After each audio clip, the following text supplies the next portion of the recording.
राम राम भाई, सारे बहन के सब आए सब बच्चे होंगे। तो आज हम जाएंगे, कृषि मेला है दोपहर की तरफ, तो वहाँ पे जाएंगे और आप सबको दिखाएंगे और फिर कौन कौन सी मशीनरी है।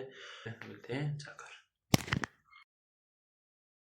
और अम, अधिकारीगण, वैज्ञानिकगण और काफ़ी डेयरी से जुड़े हुए खास करके इसमें पार्टिसिपेट कर रहे हैं। और इसमें जो पशुपालक हैं वो अपनी अच्छी अच्छी ब्रीड का यहाँ पर प्रदर्शन करेंगे।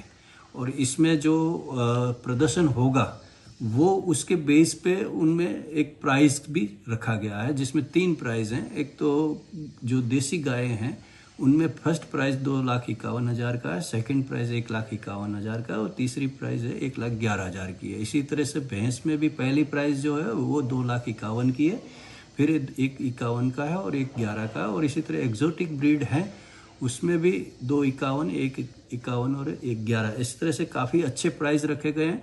और इसमें जो गाय भैंस के अलावा अपनी जो देसी नस्लें हैं या बकरियों की नस्ल हैं, चाहे भेड़ की नस्ल हैं, और इसके अलावा जो भी दूध वाले पशु हैं उनकी नस्लों के भी यहाँ पर अच्छी प्रदर्शनी होने वाली है, ताकि किसानों को ये पता चले कि इससे जो है अपनी दूध उत्पादन में कैसे प्रगति लाई जा सकती है। इन किसानों के साथ जो अच्छे किसान पशुपालक हैं उनके साथ वार्तालाप भी होगा किसानों का, कि ताकि वो बता पाएँ कि वो कैसे ये काम कर रहे हैं और जिससे कि उनकी भैंस गाय दूध हैं वो बढ़ा बढ़ा पा रहे हैं। इसके अलावा एक एग्जीबिशन है जहाँ पर 60 से ऊपर का स्टॉल वहाँ पर व्यवस्था की गई है। और इसमें डेयरी उद्योग से जुड़े कई उद्योगकार हैं जो अपना प्रदर्शन करेंगे। इसके अलावा जो फीड के जो हैं, कैटल फीड के रिलेटेड हैं वो भी करेंगे। कृषि के रिलेटेड जो कोई ड्रोन की मतलब की इंडस्ट्री है या फिर दूसरी मैकेनाइजेशन वाली इंडस्ट्री है, इरिगेशन इंडस्ट्री है, वो भी इसमें आएंगी और अपना जो उद्योग का है उनकी काम का है वो प्रदर्शित करेंगे, जिससे कि किसानों की आय में कैसे वृद्धि हो और वो कैसे इसको अपने अपना खेतों पर अपनाकर और अच्छा व्यवसाय कर सके, इसके लिए उनको मार्गदर्शन भी मिलेगा। इसके अलावा उनकी कृषि में जो समस्या आ रही हैं, कीट के लिए हो, चाहे कोई ऐसा उसको संग्रहित करने में दिक्कत आ रही है या कोई और भी इकोनॉमिक्स में दिक्कत है या जो भी है, तो उसके लिए भी जो यहाँ के कृषि वैज्ञानिक हैं वो उनके साथ वार्तालाप करेंगे और उनकी समस्याओं का समाधान करने का प्रयास करेंगे। तो किसानों को ये 2 दिन के मेले के अंदर तकरीबन अंदाजित 20-21 हज़ार किसान आने की संभावना है। और ये किसान यहाँ पर सिर्फ लाइव डेमोन्स्ट्रेशन भी देखेंगे, वार्तालाप भी करेंगे, अपनी समस्याओं का समाधान भी करेंगे। और इसके अलावा उनका जो कृषि में जो पूरे भारत से, क्योंकि इसमें तो पशुपालक और अच्छे जो इंडस्ट्रीज हैं वो पूरे भारत से आ रहे हैं, तो उनको उनके साथ अपना अपना जो अनुभव है उसको साझा करने में किसानों को मदद मिलेगी और अपना व्यवसाय अच्छा बढ़ाने में मदद मिलेगी। तो इस उद्देश्य से इस मेले का आयोजन किया गया है। इस मेले में काफ़ी अच्छे डेयरी उद्योग है खास करके।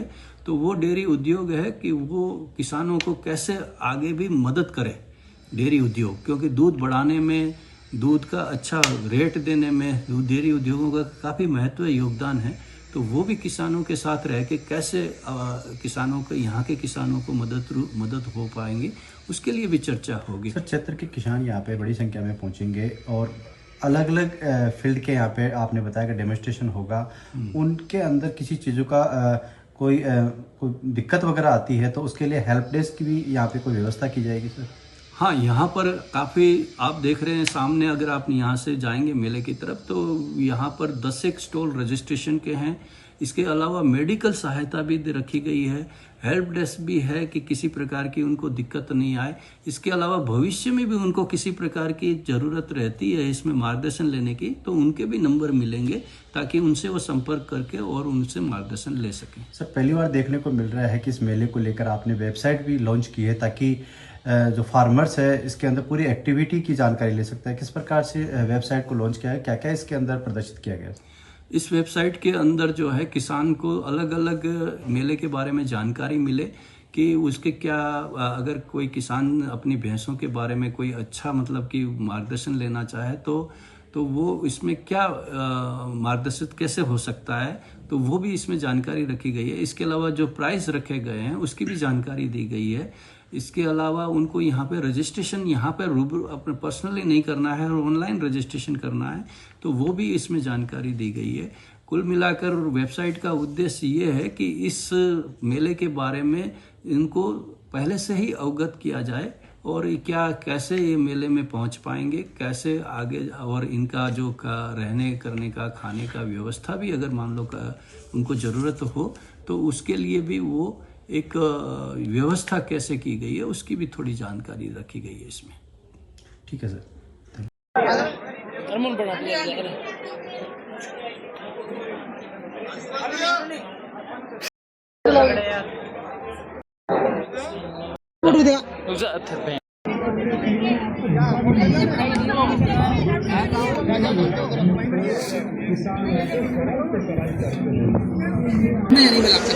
अभी तो 15 से लेकर 10 एनिमल के लिए। अच्छा, हाँ, एट ए टाइम 1 एनिमल, वैसे 1 से लेकर 10 एनिमल। क्या क्या प्रोसेस रहेगा सर इसका? प्रोसेस बोले तो मतलब किस प्रकार काम करेगा आपकी मशीन?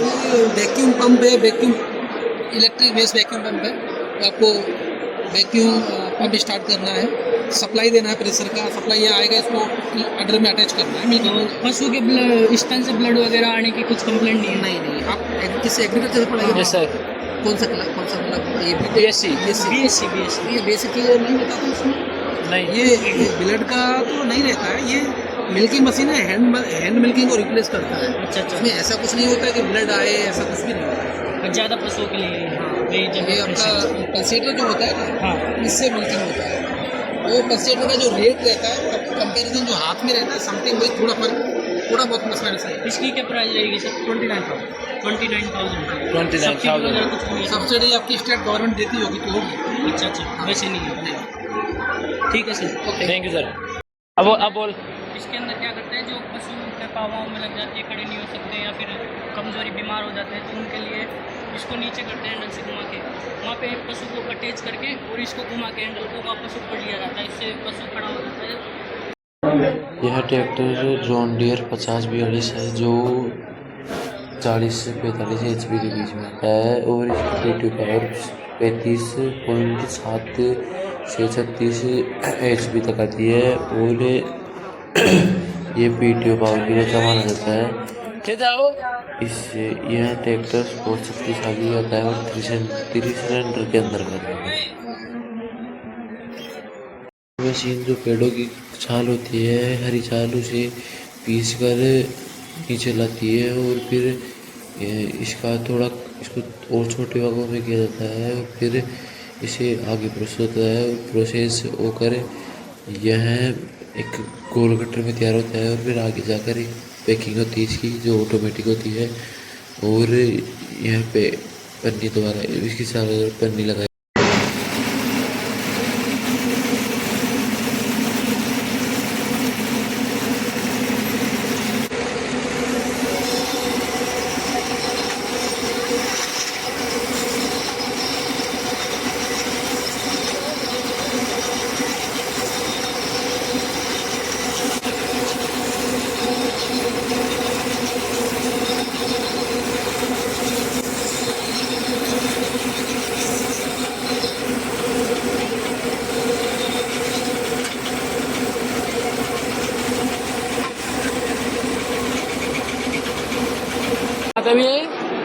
गोबर गैस प्लांट